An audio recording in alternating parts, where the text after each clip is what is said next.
এক সময়ের বিশ্বসেরা অলরাউন্ডার সাকিব আল হাসান, দেশের ক্রিকেটের নাম্বার 1 পোস্টার বয়।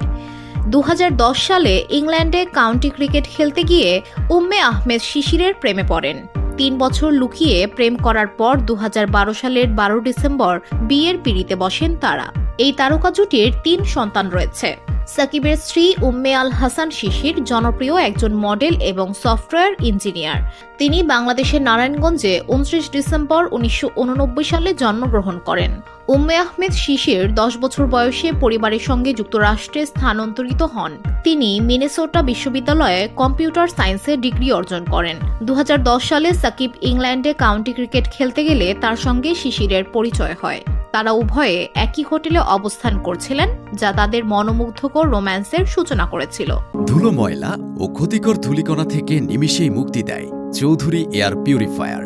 এর শক্তিশালী সাকশন ঘরের কোনায় কোনায় লুকিয়ে থাকা সকল ধুলা টেনে ফিল্টার করে এবং বের করে আনে নির্মল ও স্বাস্থ্যকর হাওয়া।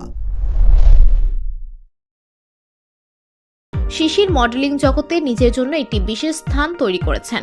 ইনস্টাগ্রামে তার ফলোয়ার 2.4 মিলিয়ন।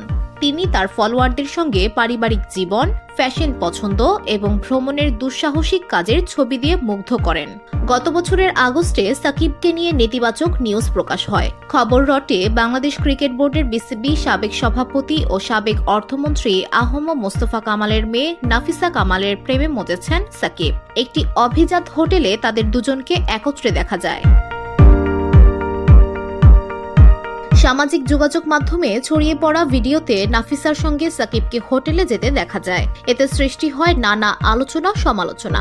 নেটিজেনদের কারো কারো দাবি সাকিবের সঙ্গে বিশেষ সম্পর্ক থাকতে পারে নাফিসা কামালের।